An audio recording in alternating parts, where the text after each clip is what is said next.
गणपतीला 21 मोदकांचाच प्रसाद का द्यावा? प्राचीन काळी पवित्र आणि शांत आश्रमात ऋषी अत्रि आणि त्यांची पत्नी अनुसूया राहत होते. हे आश्रम पर्वतरांगांनी वेढलेले, हिरव्या झाडांनी भरलेले आणि कोमल फुलांनी सुशोभित होते. एक दिवस भगवान शिव आणि त्यांचा प्रियपुत्र गणेश येथे येण्याचे ठरवले.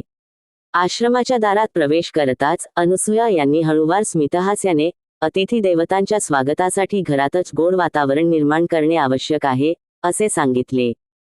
ऋषी अत्रि यांनीही हसत हसत, शिव आणि गणेश आज आपल्या घरात येत आहेत, हे आम्हा सगळ्यांसाठी आनंदाची गोष्ट आहे, असे म्हटले. गणेशजी आले आणि त्यांच्या हास्याने संपूर्ण आश्रम आल्हादित झाला. भोजनासाठी सर्वांनी आसन घेतले आणि साधारण खाण्याचे पदार्थ आणले गेले. परंतु गणेशजी की भूक शांत होत नव्हती.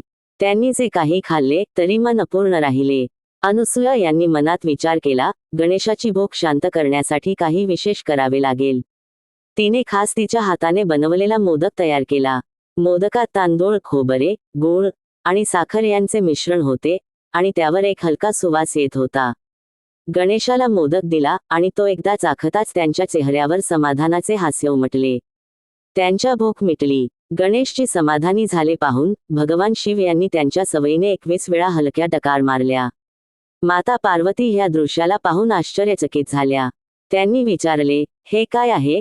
गणेशाला इतकी भूक का लागली आणि नंतर हे काय घडले? अनुसूया हसत म्हणाल्या, हे मोदक आहे. हा त्यांचा प्रिय पदार्थ आहे. गणेशाला हा मोदक खाल्ला आणि मग त्यांची भूक शांत झाली. शिव व पार्वती यांनी देखील मोदक चाखले आणि त्यांना त्याचा गोडवा आणि सौम्य स्वाद आवडला. यापुढे गणेशाच्या भक्तांमध्ये मोदकाचे महत्त्व वाढले.